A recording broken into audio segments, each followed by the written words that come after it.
The coffee was too hot. Marcus could feel the steam rising against his face as he lifted the paper cup to his lips. He sat in seat 3C of the Delta Airlines Airbus A350, and the burn on his tongue matched the nervous heat in his chest. Next to him, in 3D, his twin brother Malik was fidgeting with his seatbelt, clicking it open and closed until the metallic snap made Marcus want to scream. "Stop," Marcus whispered. "I'm bored," Malik said. He was 9 years old, same as Marcus, but he never sat still. His fingers were always moving, always touching, always making noise. The first-class cabin smelled like leather and something floral. Marcus didn't know what the flower was called, but it reminded him of the candles his mom used to light before she died. That was 3 years ago. Now it was just him, Malik, and their dad. Their dad was flying the plane, Captain Trevor Hayes. That was his name on the flight roster. Printed in block letters on the manifest sitting in the cockpit 200 feet ahead of them. But to Marcus and Malik, he was just dad. He flew the Los Angeles to Atlanta route twice a week.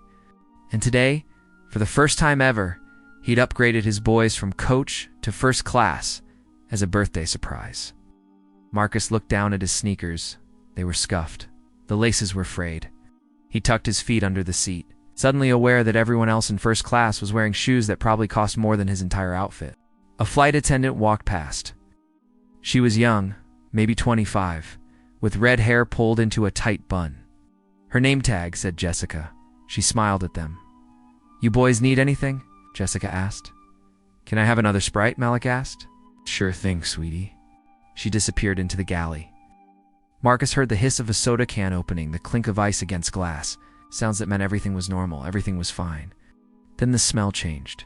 It wasn't the leather anymore. It wasn't the floral candle scent. It was perfume. Heavy. Expensive. The kind that grabbed you by the throat and wouldn't let go. A woman stood in the aisle, staring down at them. She was tall, maybe 6 feet in her heels. Her blonde hair was styled in perfect waves that didn't move, even when she turned her head.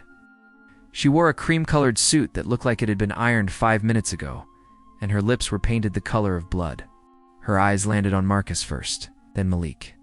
Then she looked at the empty champagne flute on the armrest between them. "Excuse me," the woman said. Her voice was sharp, like scissors cutting paper. "Are you two in the right seats?" Marcus felt his stomach drop. He reached into his hoodie pocket and pulled out the boarding pass, seat 3C. His name was printed right there, Marcus Hayes, age 9, first class. "Yes, ma'am," Marcus said. He held up the pass. The woman didn't take it. She didn't even look at it. She just stared at them, her nostrils flaring slightly as if she smelled something bad. "Let me see your tickets," she said. "I just showed you both of them." Now Malik pulled his out. Seat 3D, same last name, same flight. The woman snatched both passes from their hands. She studied them like they were fake IDs, tilting them toward the overhead light, squinting at the barcodes. "This doesn't make sense," she muttered. "Ma'am, those are our seats," Marcus said. His voice cracked. He hated when that happened. The woman looked at him like he'd just spoken in a foreign language. "Sweetheart," she said, and the word dripped with something that wasn't sweetness.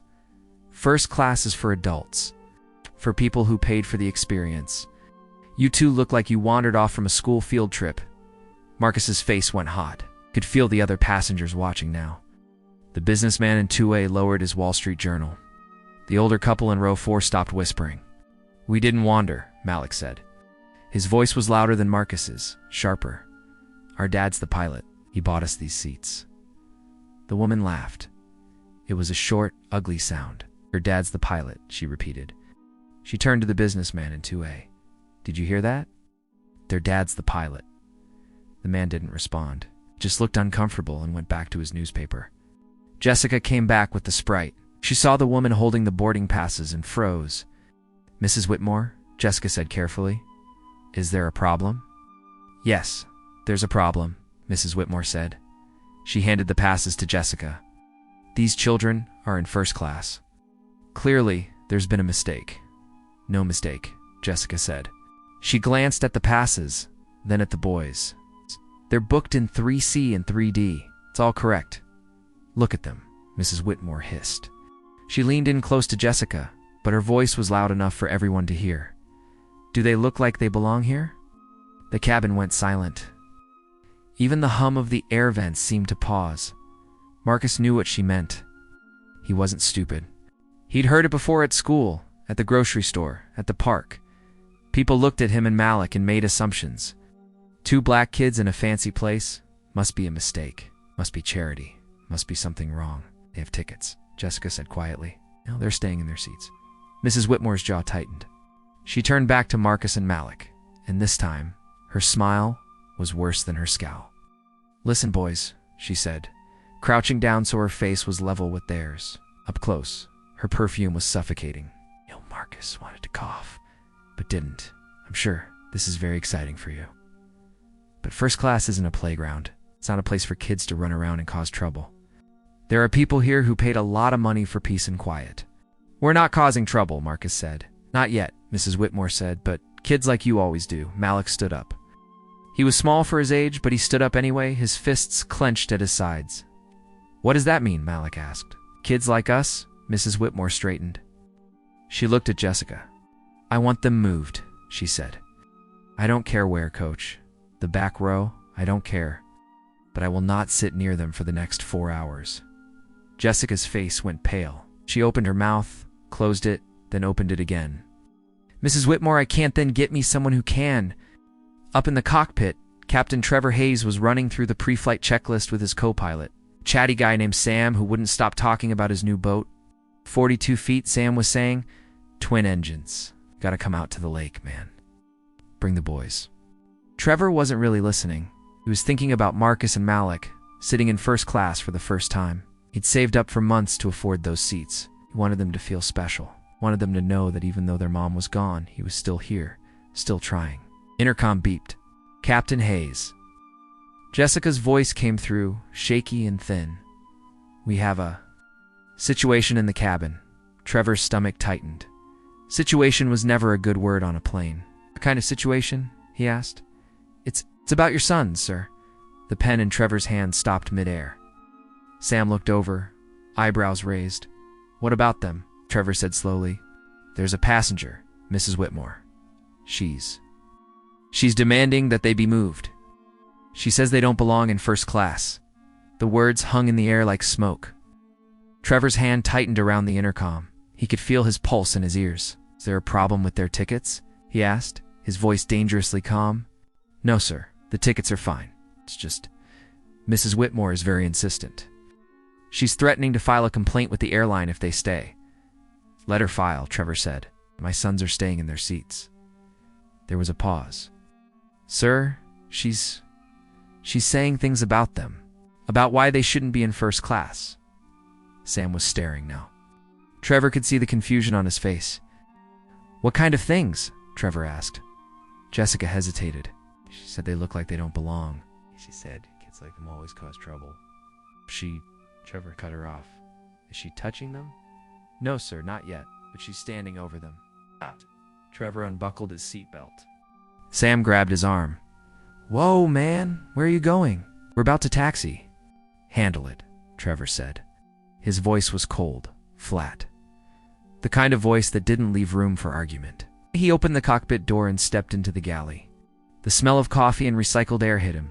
He could hear voices up ahead, a woman's voice, loud and sharp. And underneath it, quieter, his son's. Trevor walked forward. His steps were slow, deliberate, the kind of walk that said, I am coming and you are not going to like it. Mrs. Whitmore was still talking when Trevor appeared. She didn't see him at first. She was too busy lecturing Jessica about customer service and airline standards and how unacceptable this whole situation was. I pay for this seat, Mrs. Whitmore was saying. I pay for the experience. And part of that experience is not having to sit next to children who clearly don't understand how to behave in, excuse me, Trevor's. Voice cut through the cabin like a blade. Mrs. Whitmore turned.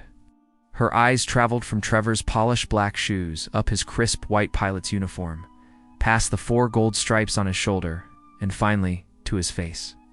For a split second, she looked confused. Then her expression shifted. She smiled. Oh, Captain, she said, her voice instantly warm and syrupy. Thank goodness. I was just explaining to your flight attendant here that there's been a terrible mix-up. Shh. These 2 boys are in first class, and I think those are my sons, Trevor said. Mrs. Whitmore blinked. I'm sorry. My sons, Trevor repeated. He stepped closer. The businessman in 2A sat up straighter. The older couple in row 4 leaned forward. Marcus and Malik, seats 3C and 3D. I booked those seats for them. Mrs. Whitmore's smile flickered. She looked at the boys, then back at Trevor, then at the boys again. You're their father? She asked, as if the concept was impossible. Yes. And you? Put them in first class? Yes. Mrs. Whitmore let out a breathless laugh. It wasn't a happy sound. She said, That's very generous of you. But surely you understand that first class is meant for 4 passengers with first-class tickets? Trevor interrupted. Which they have? Mrs. Whitmore's jaw tightened. The sweetness drained from her voice. Captain, I don't think you understand. I have flown with this airline for 15 years. I am a Diamond Medallion member. I have certain expectations. And one of those expectations is that I don't have to share my space with loud, disruptive children. They haven't been loud, Trevor said. They haven't been disruptive. Not yet. Trevor took another step forward. It was close enough now that Mrs. Whitmore had to tilt her head back to look at him. What exactly are you afraid of? Trevor asked quietly. Mrs. Whitmore's face flushed red. I'm not afraid of anything. I'm simply stating that what? That my sons don't look like they belong here? The cabin went dead silent. Even the air vents seemed to stop. Mrs. Whitmore's mouth opened, but no sound came out. Her eyes darted to the other passengers. The businessman in 2A was watching with his arms crossed. The older woman in row 4 had her hand over her mouth. I never said that, Mrs. Whitmore finally whispered. You didn't have to, Trevor said, turned to Jessica. Has this passenger violated any FAA regulations? Jessica hesitated. She looked terrified. She hasn't physically touched them, sir, but she's been verbally aggressive. She refused to let them sit peacefully. She demanded they be removed. Trevor nodded slowly. He turned back to Mrs. Whitmore. Here's what's going to happen, he said. You're going to sit down in your seat. You're going to be quiet. And if you say one more word to my sons, I'm going to have security meet us at the gate in Atlanta. Do you understand? Mrs. Whitmore stared at him. Her face was the color of raw meat. You can't threaten me, she said. Her voice shook. I'm not threatening you, Trevor said. As the captain of this aircraft, I have the authority to remove any passenger I deem a threat to the safety and comfort of others. And right now, Mrs. Whitmore, you are a threat. Mrs. Whitmore's hands trembled. She looked around the cabin, searching for an ally. The businessman looked away. The older couple said nothing. She turned back to Trevor, and her voice dropped to a venomous whisper. This isn't over, she said. I know people, important people. One phone call, and you'll never fly again. Trevor didn't blink. Make the call, he said. Mrs. Whitmore grabbed her Louis Vuitton bag from the overhead bin and stormed toward the back of the plane. Her heels clicked against the floor like gunshots. She shoved past Jessica and disappeared into economy. The cabin stayed silent for a long moment. Then Marcus started crying, not loud, not dramatic, just quiet tears rolling down his face. Trevor knelt in the aisle. He pulled both boys into a hug, right there in front of everyone. You're okay, Trevor whispered. You're okay. I'm here. Malik wiped his eyes with the back of his hand. Why did she hate us? Malik asked. Trevor didn't have an answer, not one that made sense, not one that would make the hurt go away. Some people, Trevor started, then stopped. He pulled back and looked at his sons. Some people are scared of things they don't understand. Instead of trying to understand, they get mean. That's stupid, Malik said. Yeah, Trevor agreed. It is. He stood up. Jessica was still standing there, pale and shaking. You did good, Trevor told her. You tried to protect them. Jessica nodded, but she didn't look convinced. Trevor walked back to the cockpit. Sam was waiting, wide-eyed. What the hell was that? Sam asked. That, Trevor said, was my son's learning that the world isn't fair. He sat down, buckled his seatbelt, put on his headset. But before he could start the engine checks, the intercom beeped again. Captain Hayes. It was a different voice this time, male, stiff. This is Ron Pritchard, Delta Senior Management. We need to talk. Ron Pritchard was waiting at the gate when they landed in Atlanta. He was a short man with gray hair and a suit that looked like it had been pressed with a hammer. He had the kind of face that never smiled. The kind that made you feel like you'd done something wrong even when you hadn't. Trevor saw him through the cockpit window before they even finished docking the plane. "Shit," Trevor muttered. Sam looked over. "That's Pritchard. What's he doing here?" "Nothing good," Trevor said.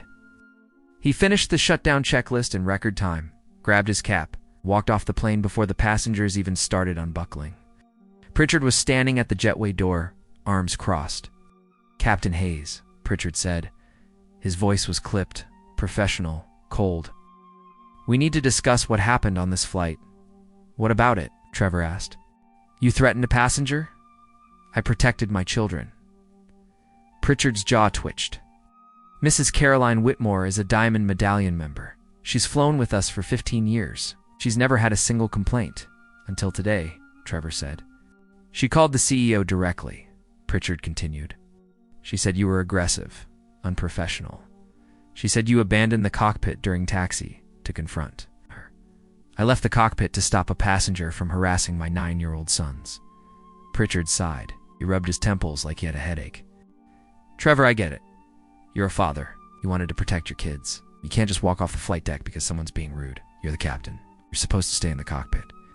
"And what was I supposed to do? Let her keep screaming at them. You were supposed to let the crew handle it." "The crew was handling it," Trevor snapped. "Jessica told her to sit down. Mrs. Whitmore refused. She demanded my sons be removed from their seats because they didn't look like they belonged there." Pritchard didn't respond. He just stared at Trevor with those cold gray eyes. "She didn't say that," Pritchard finally said. "Yes, she did. She says she didn't." Trevor laughed. It was a bitter, ugly sound. "Of course she does. What else is she going to say?" Pritchard pulled out his phone, tapped the screen a few times, then turned it toward Trevor. It was an email. It's from Caroline Whitmore. Trevor skimmed it. Words jumped out at him. Aggressive pilot. Unsafe environment. Children unsupervised. Threatening behavior.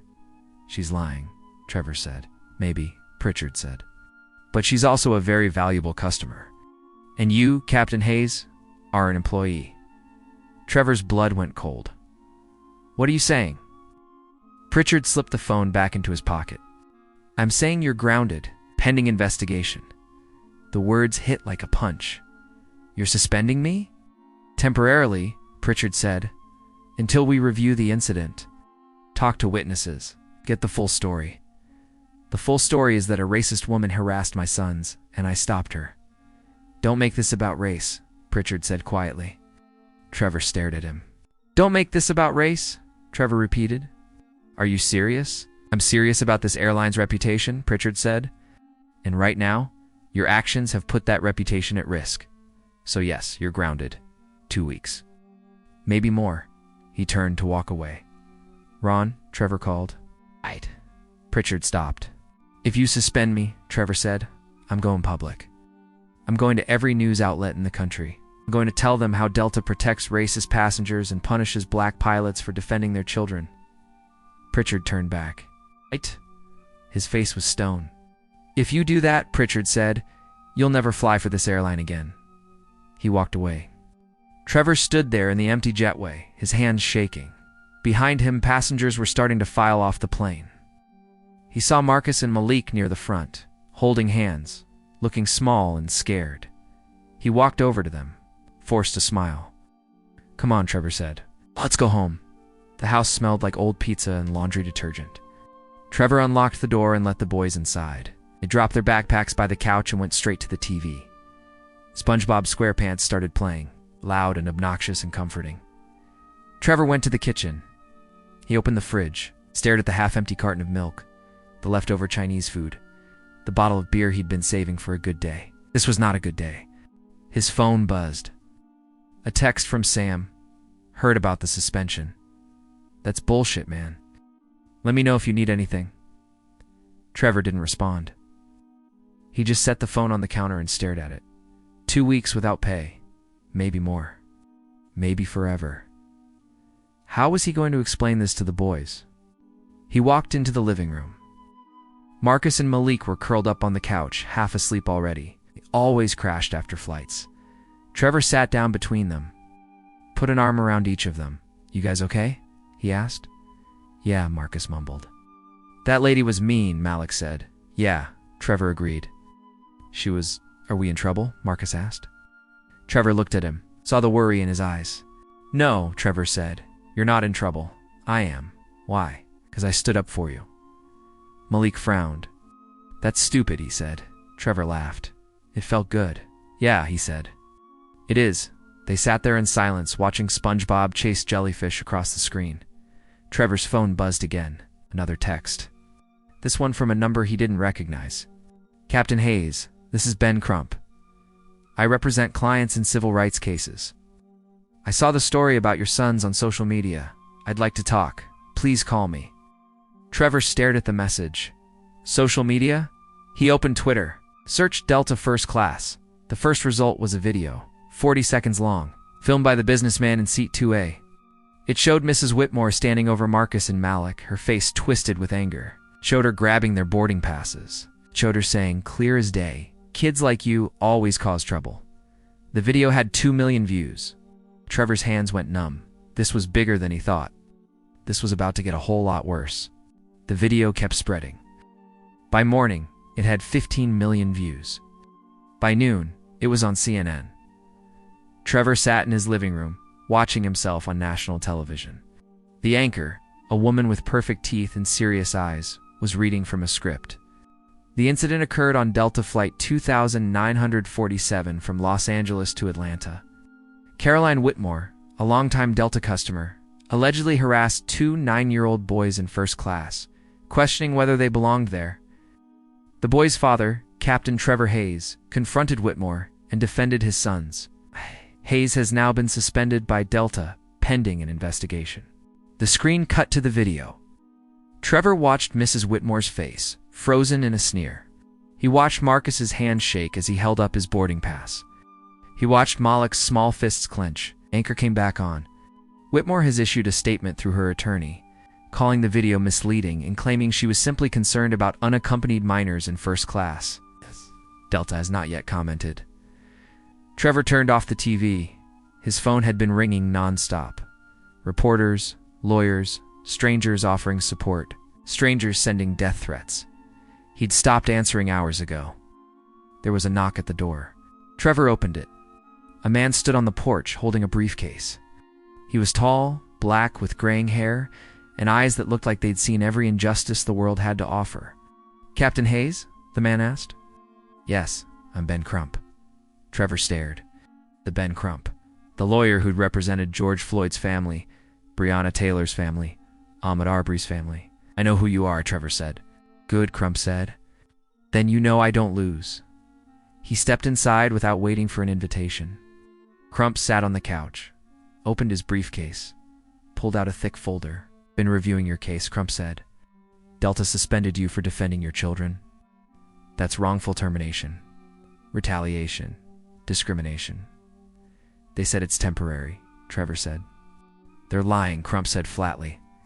They want this to go away quietly. They'll keep you grounded until you run out of money and quit, and they'll say you resigned voluntarily. Trevor's stomach twisted. So what do I do? Crump smiled. It wasn't a warm smile. It was the smile of a shark.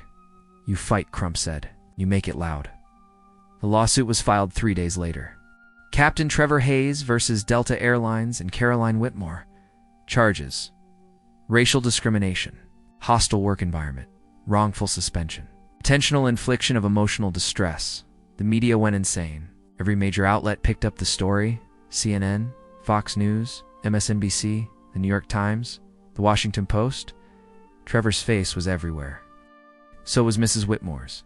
She tried to hide, deleted her social media, hired a PR firm, issued a carefully worded statement about being misunderstood. It didn't matter, the internet found her address. Her job, her country club membership. Someone spray-painted a racist on her driveway. Someone else sent a box of dog shit to her office. Trevor didn't condone it. But he didn't feel bad about it either. Mrs. Whitmore had tried to humiliate his sons.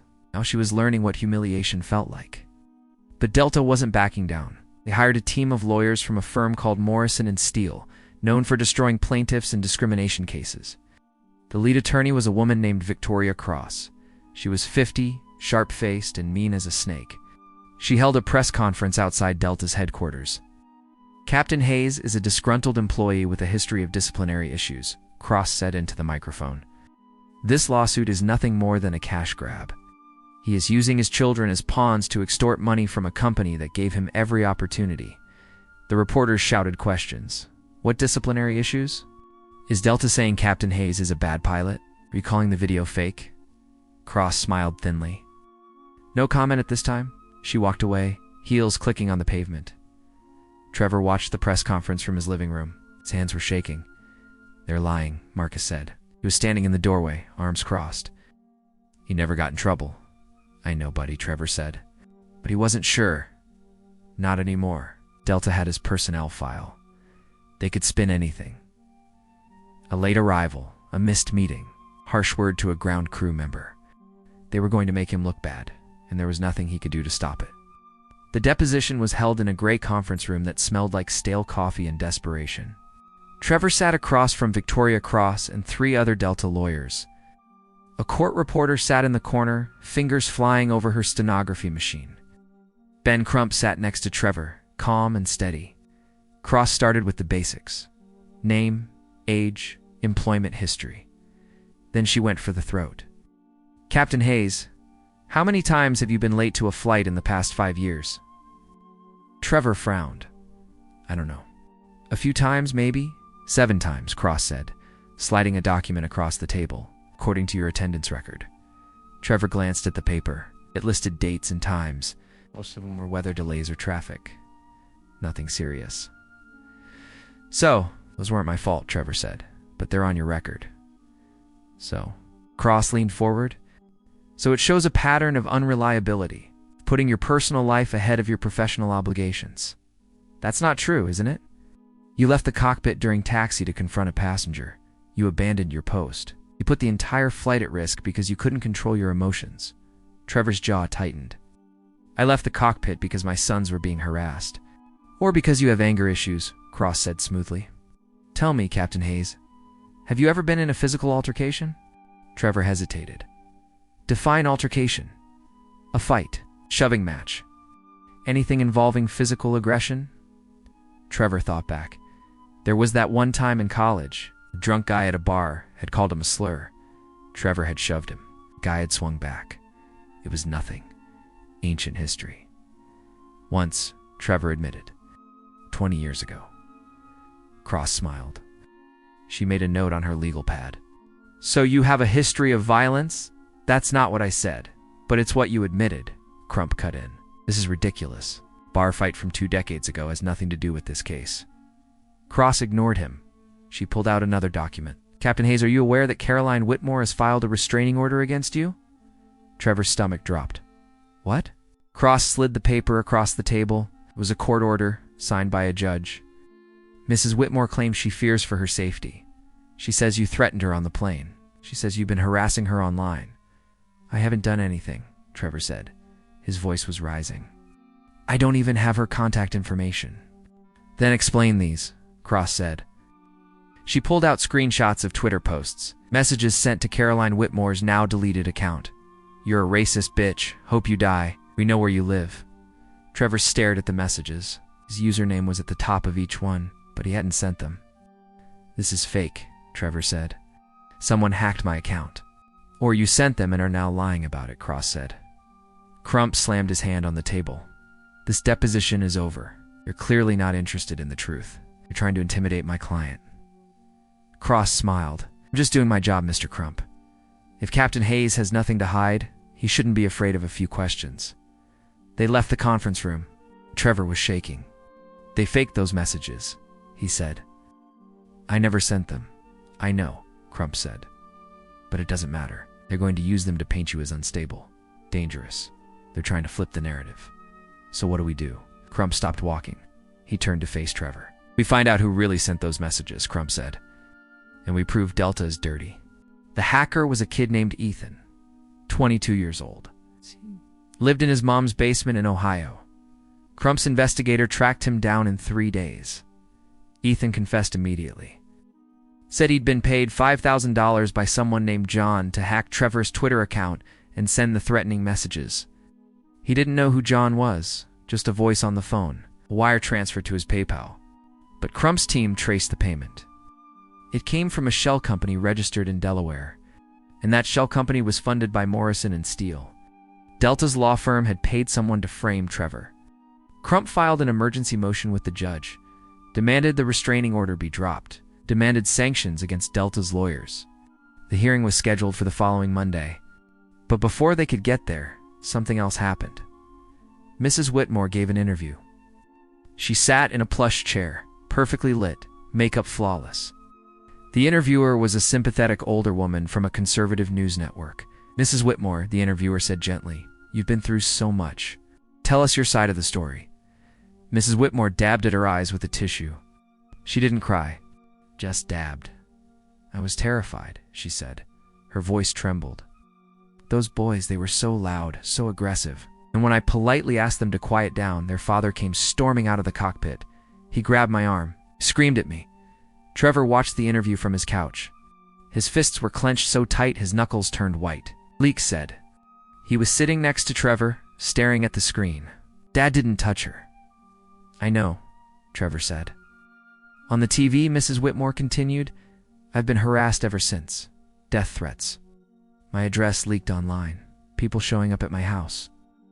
I've had to move. I've lost my job, all because I was afraid of 2 children." The interviewer nodded sympathetically. "And what about the video? The one that's been shared millions of times?" Mrs. Whitmore shook her head. "It's been edited, taken out of context. I never said anything racist. I would never. I have black friends. I've donated to black charities. This whole thing has been blown out of proportion." Trevor turned off the TV. He couldn't watch anymore. His phone rang. It was Crump. "Did you see it?" Trevor asked. "Yeah," Crump said, "and it's exactly what we needed." "What?" She lied. "On camera, under oath, that's perjury.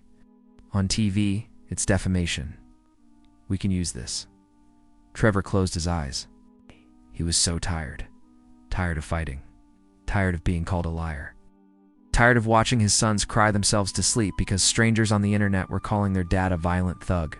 "How long is this going to take?" Trevor asked. "As long as it takes," Crump said. "But we're winning, Trevor.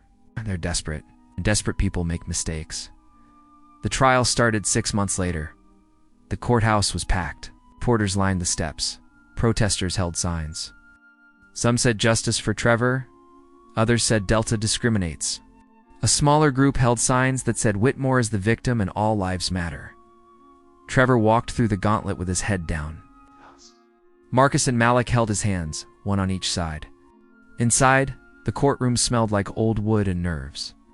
The jury was seated. 12 people who would decide Trevor's future. Victoria Cross sat at the defense table, flanked by her team of lawyers. She looked confident, relaxed. Mrs. Whitmore sat behind her, wearing a conservative gray dress. She didn't look at Trevor. The judge, an older black woman named Evelyn Hart, banged her gavel. "Court is in session." Crump stood up. He didn't use notes, he just looked at the jury and spoke. "This case," Crump said, "is about power. About who gets to decide where a child belongs." Mrs. Whitmore saw 2 black boys in first class and decided they didn't belong there, not because they were loud, not because they were disruptive, but because of the color of their skin. Cross objected. "Speculation. Overruled," Judge Hart said. Crump continued. "Mrs. Whitmore harassed these children. She questioned their right to be there. She demanded they be moved. And when their father, Captain Trevor Hayes, defended them, he was punished. Not Mrs. Whitmore. Him." He pointed at Trevor. "That is what this case is about. A system that protects the powerful and punishes the vulnerable." Cross stood for her opening statement. She was smooth, polished. "Ladies and gentlemen, this case is not about race. It's about safety. It's about a pilot who abandoned his post to confront a passenger who violated FAA regulations, put an entire plane at risk because he couldn't control his emotions." She paused. Mrs. Whitmore was concerned, and rightfully so. She saw 2 unaccompanied minors in first class and wanted to ensure they were in the right place. That's not racism. That's common sense. The trial lasted 3 weeks. Witnesses testified. Jessica, the flight attendant, said Mrs. Whitmore had been aggressive and refused to back down. The businessman from C2A said he defilmed the video because he was disgusted by what he saw. Even Sam, Trevor's co-pilot, testified that Trevor had been calm and professional. But Cross fought back hard. She brought in an aviation expert who said Trevor should never have left the cockpit. She brought in a psychologist who said Trevor showed signs of aggression and instability. And then she called Mrs. Whitmore to the stand. Carolyn Whitmore walked to the witness box like she was walking to her execution. She placed her hand on the Bible and swore to tell the truth. Cross started with softballs. Mrs. Whitmore, can you describe what happened on the flight? Mrs. Whitmore took a deep breath. I saw 2 children sitting in first class. They looked young. I was concerned they were alone, so I asked to see their tickets. And what happened next? The flight attendants said they had tickets, but they were so young. I just wanted to make sure they were safe. And then Captain Hayes appeared. Mrs. Whitmore nodded, eyes filled with tears. He was so angry he yelled at me. He got in my face. I thought he was going to hit me. Did he touch you? Grabbed my arm. Trevor shot to his feet. That's a lie. Judge Hart banged her gavel. Captain Hayes, sit down. Crump put a hand on Trevor's shoulder, pulling him back into his seat. Cross smiled. No further questions. It was Crump's turn. He stood slowly, walked toward the witness box. Mrs. Whitmore, Crump said. You said Captain Hayes grabbed your arm? Yes. Which arm? Mrs. Whitmore hesitated. My left arm. Crump nodded. He pulled out a photo. It was a still from the video showing Mrs. Whitmore's arms at her sides. No bruises, no marks. If he grabbed you, Crump said, where are the bruises? Mrs. Whitmore stared at the photo. I bruise easily. They faded in 24 hours. Objection, Cross said. Argumentative. Sustained. Crump moved on. Mrs. Whitmore, you said you were concerned the children were alone, but you knew they had tickets. You knew they were in the right seats. So why did you keep insisting they be moved? I didn't trust the system. Mistakes happen. Or you didn't trust 2 black boys in first class. Objection. Sustained. Mr. Crump, rephrase. Crump leaned on the witness box. Mrs. Whitmore, have you ever questioned a white child's right to sit in first class? Silence. Answer the question, Judge Hart said. No, Mrs. Whitmore whispered. No further questions. The verdict came back after 2 days of deliberation. Trevor sat in the courtroom, his hands clasped so tight they hurt. Marcus and Malik sat behind him, silent. The jury filed in. None of them looked at Mrs. Whitmore. That was a good sign. The foreman stood. In the case of Hayes versus Delta Airlines and Caroline Whitmore, we the jury find in favor of the plaintiff. Trevor's breath left his body. We award Captain Trevor Hayes $12 million in damages, $4 million from Delta Airlines, $8 million from Caroline Whitmore. The courtroom erupted. Reporters scrambled for the door. Mrs. Whitmore collapsed in her chair, sobbing. Cross was already packing her briefcase. Trevor turned around. Marcus and Malik were crying. Happy tears. Crump put a hand on Trevor's shoulder. You did it, Crump said. Trevor shook his head. We did it. 6 months later, Trevor stood on the tarmac at a small airfield in Georgia. He wasn't flying for Delta anymore. He'd taken the settlement and started his own charter company, Hayes Aviation.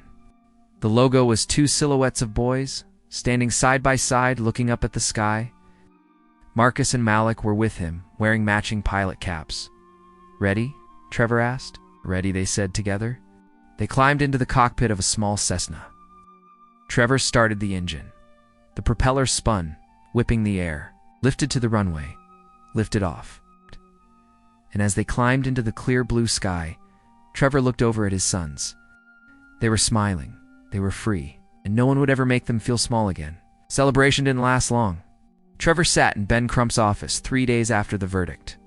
The leather chair creaked under his weight. Outside, Atlanta traffic hummed like angry bees. Crump slid a folder across the mahogany desk. It smelled like fresh ink and trouble. What's this? Trevor asked. Delta's appeal, Crump said. They filed it yesterday. Trevor's stomach dropped. He opened the folder.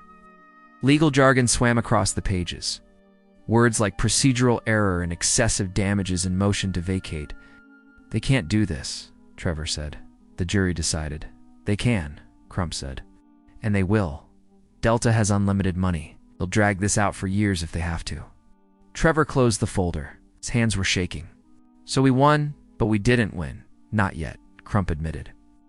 But we knew this was coming. Big companies never go down easy. Trevor stood up, walked to the window, looked down at the street below, people walking, living their lives. Not knowing that somewhere in a fancy office, lawyers were plotting to destroy him. How long? Trevor asked. Could be a year? Could be 5? Trevor turned around. I don't have 5 years. I have 2 kids to feed. A mortgage. The airline blacklisted me. No one will hire me.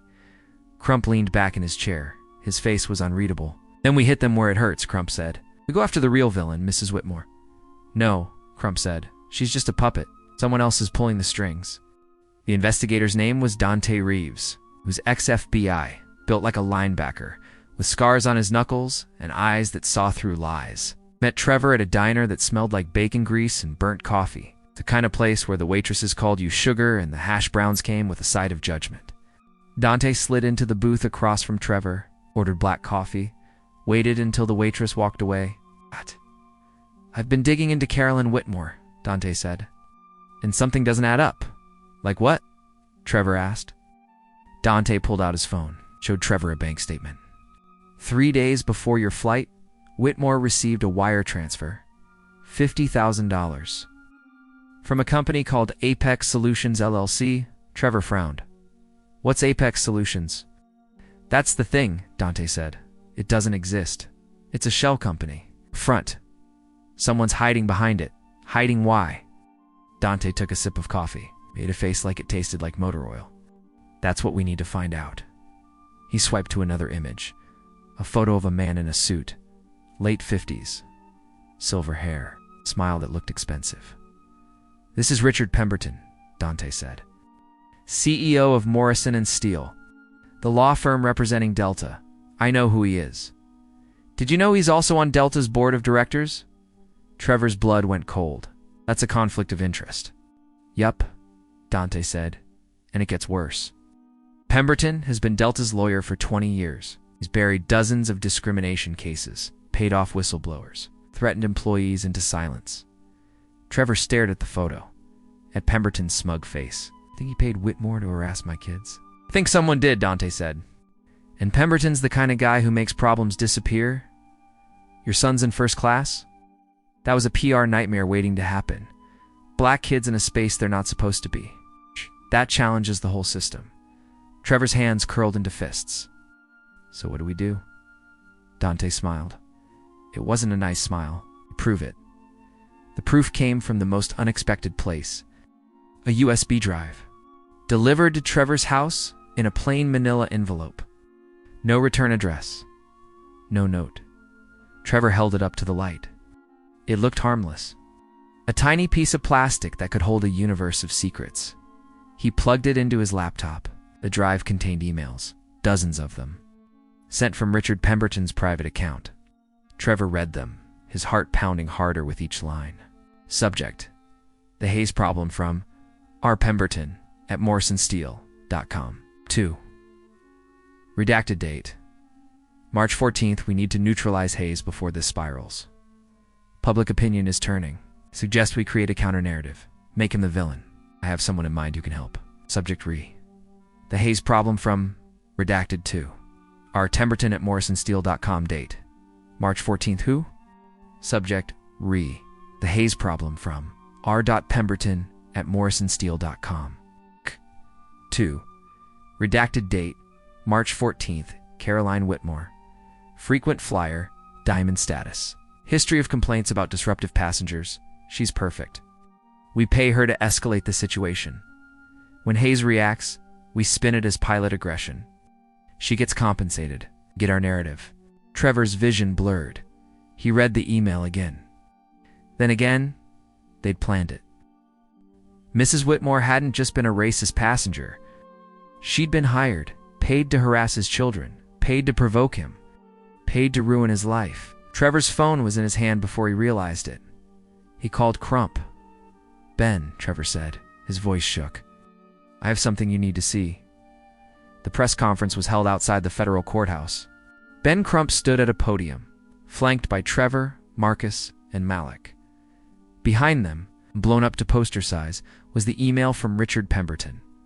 Cameras flashed like lightning. Porters shouted questions. Crump raised a hand. Silence fell. "Ladies and gentlemen," Crump said, "what you are about to hear is not just about one family's fight for justice. It's about systemic corruption. It is about a corporation that weaponized racism to protect its bottom line." He gestured to the poster. "This email proves that Caroline Whitmore was paid $50,000 to harass Captain Hayes' children. She was instructed to provoke a reaction, to create a scenario where Captain Hayes would be seen as the aggressor." The reporters erupted. Crump waited for them to quiet. Delta Airlines and Morrison and Steele conspired to destroy a black pilot's career because he defended his sons from racial abuse. This is not an isolated incident. This is a pattern. Today we are demanding a federal investigation. Trevor stepped forward. He looked directly into the cameras. "They thought they could silence me," Trevor said. "They thought they could make me disappear, but I'm still here, and I'm not going anywhere." The fallout was immediate. Richard Pemberton resigned within 24 hours. Claimed it was for personal reasons. No one believed him. Morrison and Steele lost half its clients in a week. The firm's reputation, built over decades, crumbled like wet sand. Delta's stock plummeted. The CEO issued a public apology, promised reforms, promised accountability. But the damage was done. And Caroline Whitmore, she was arrested. The arrest happened at her new apartment, small one-bedroom in a bad part of town. It's the kind of place with barred windows and a smell like mildew and regret. Mrs. Whitmore opened the door in a bathrobe. No makeup, hair unwashed. She looked like she'd aged 10 years. The FBI agent showed his badge. "Caroline Whitmore, you're under arrest for conspiracy to commit fraud and witness tampering." She didn't fight. She just stood there, staring at the badge like it was written in a language she didn't understand. They cuffed her, led her outside. A few neighbors watched from their windows. No one felt sorry for her. The trial for Caroline Whitmore was nothing like Trevor's. It was fast, brutal. The evidence was overwhelming. Pemberton's emails, the wire transfer, testimony from a Morrison and Steele paralegal who'd been paid to stay quiet but finally broke. Whitmore's lawyer tried to argue she was a victim, that Pemberton had manipulated her, that she didn't understand what she was agreeing to. The jury didn't buy it. Guilty on all counts. The judge was a stern man named Harold Briggs. He'd seen every kind of criminal, from drug dealers to white-collar crooks. He looked at Mrs. Whitmore with something close to disgust. "Mrs. Whitmore," Judge Briggs said, "you sold your soul for $50,000. You traumatized 2 children for money. You participated in a conspiracy to destroy an innocent man's career." Mrs. Whitmore was crying. Real tears this time. "I'm sorry," she whispered.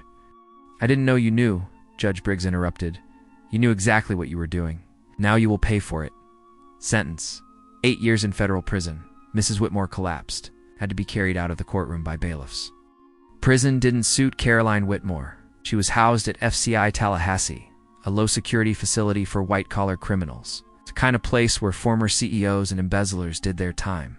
But even there, she was at the bottom. Other inmates had seen the videos, read the news. They knew who she was. The woman who harassed 2 black children. No one wanted to sit with her at lunch. No one wanted to be her cellmate. Even the guards looked at her with contempt. She spent most of her time alone, in her cell, staring at the concrete walls, thinking about how she destroyed her life for $50,000. Money she never got to spend. It had been seized. Returned to Trevor as part of the restitution. 8 years. That's how long she'd be there. She was lucky she'd get out in 6 with good behavior. But her life outside was already over. Her husband had divorced her. Her friends had abandoned her. Her country club had revoked her membership. Caroline Whitmore had wanted to keep people like Trevor's sons out of first class. Now she'd never see first class again. Trevor stood in the lobby of Delta's headquarters. He hadn't been there since his suspension. The marble floors gleamed. The walls were covered in photos of planes, of destinations, of smiling passengers. A woman in a crisp suit approached. She was young, nervous. Her name tag said Rachel, VP of Human Resources. "Captain Hayes," Rachel said. Her voice was soft, apologetic. "Thank you for coming." "I'm only here because my lawyer told me to be," Trevor said. Rachel nodded. She led him to a conference room. Inside, 3 executives sat at a long table.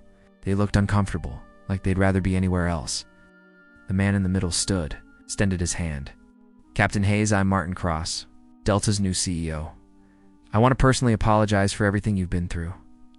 Trevor didn't shake his hand. An apology doesn't give me back the last year of my life, Trevor said. Lowered his hand, laid his throat. You're right. It doesn't. Which is why we'd like to offer you full reinstatement. With back pay. And a promotion to chief pilot if you're interested. Trevor stared at him. You suspended me for defending my kids. You let your lawyers try to destroy me. And now you want me to come back? We made mistakes, Cross said. Terrible mistakes. We've cleaned house. Pemberton's gone. The board members who have enabled this are gone. We're committed to doing better. Trevor laughed. It was cold, bitter. You're only committed because I sued you. Because I embarrassed you on national television. Cross didn't argue. That may be true, Cross said. But the offer still stands. We want to make this right. Trevor looked at the three executives, at their expensive suits. Their carefully neutral expressions. I don't need your job, Trevor said. Started my own company, Hayes Aviation. We do charter flights, corporate events. And you know what? Business is booming, because people trust me. Because I stood up for what was right. He turned to leave. Captain Hayes, Cross called. Trevor stopped, didn't turn around. If you ever change your mind, Cross said. The door is open. Trevor walked out without another word. 6 months later, Hayes Aviation had 12 planes. The hangar smelled like jet fuel and fresh paint. Mechanics worked on engines. Pilots reviewed flight plans. The walls were covered in photos. Trevor and his sons, happy customers. Planes taking off into clear blue skies. Marcus and Malik ran through the hangar, laughing. They were 10 now, taller, still inseparable. Trevor watched them from his office. A small room with a desk, a computer, and a window overlooking the runway. There was a knock on the door. Jessica walked in, the flight attendant from that day. She'd quit Delta after Trevor's suspension, said she couldn't work for a company that treated people that way. No, she was Hayes Aviation's director of customer service, boss, Jessica said. We have a problem. Trevor looked up. What kind of problem? Jessica smiled. The good kind. We're booked solid for the next 6 months. We need to hire more pilots. Trevor leaned back in his chair, closed his eyes. A year ago he'd been suspended, broke, fighting for his life. Now he was running the most successful charter company in Georgia. Hire them, Trevor said. As many as we need. Jessica nodded, started to leave. Then stopped. Trevor, she said, I'm proud of you for not giving up. I didn't have a choice, Trevor said. My boys were watching. On a cold Tuesday morning in November, Trevor got a call from an unknown number. He almost didn't answer. But something made him pick up. Hello? Captain Hayes? Woman's voice, shaky, familiar. Who is this? It's Caroline Whitmore. Trevor's blood froze. He looked around the office, made sure the door was closed. How did you get this number? He asked. I called your lawyer. He gave it to me. Said you might want to hear what I have to say. Trevor doubted that, but he stayed on the line. What do you want? There was a long pause. He could hear her breathing. Ragged, like she'd been crying. I wanted to say I'm sorry, Mrs. Whitmore said. Trevor didn't respond. I know that doesn't fix anything, she continued. I know what I did was unforgivable. But I need you to know that I didn't understand what I was doing. Pemberton told me it was just about airline policy, about safety. He made it sound like I was doing the right thing. You grabbed my son's boarding pass, Trevor said. His voice was ice. You said they didn't belong in first class. You said kids like them always cause trouble. Those weren't Pemberton's words. Those were yours. Silence. You're right. Mrs. Whitmore whispered. They were. And I hate myself for it. Good, Trevor said. You should. I lost everything, she said. My husband, my home, my freedom. I'm calling from prison. I have 6 more years here. And when I get out, I'll have nothing. No one. Trevor felt a flicker of something, not sympathy. Recognition. Recognition that she was human. She'd destroyed her own life. Mrs. Whitmore, Trevor said.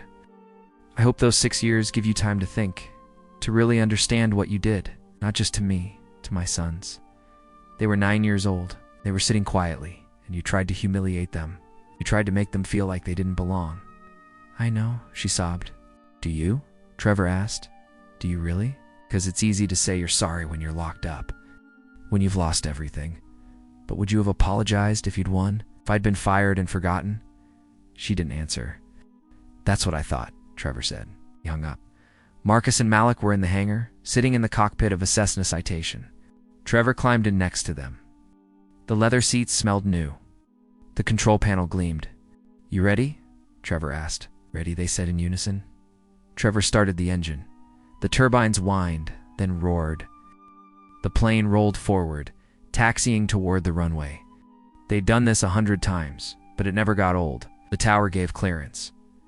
Trevor pushed the throttle forward. The plane accelerated. The wheels lifted off the ground. They climbed higher and higher. Through the clouds, into the endless blue. Marcus looked out the window, saw the city below, the cars like ants, the buildings like toys. Dad? Marcus said. Yeah, buddy. Do you ever think about that lady, Mrs. Whitmore? Trevor glanced at him, saw the curiosity in his eyes, the lingering hurt. Sometimes Trevor admitted. Hey, do you forgive her? Trevor thought about it. Really thought about it. No, he said finally. I don't. But I don't hate her either. I feel sorry for her. She had a choice. She could have been kind. She could have just left us alone, but she chose hate. And hate destroyed her. Malik turned around from the co-pilot seat. We're not like her, right, Dad? Malik asked. We won't be mean to people because they're different? Trevor reached over, put a hand on Malik's shoulder. No, son, Trevor said. We won't. Because we know how it feels. We'll never make anyone else feel that way. The plane leveled off at cruising altitude. The sun broke through the clouds, bathing the cockpit in golden light. Trevor looked at his sons, his boys, the reason he'd fought, the reason he'd won. Do you know what the best part about flying is? Trevor asked. What? Marcus and Malik said together. Up here, Trevor said, gesturing to the sky around them. There's no first class or economy, no rich or poor, no black or white, just the sky. It's big enough for everyone. Marcus smiled. So did Malik. They flew in silence for a while, peaceful, free. Below them, the world kept spinning. People kept fighting, kept dividing. But up here, 30,000 feet above it all, Trevor Hayes and his sons were untouchable. They always would be.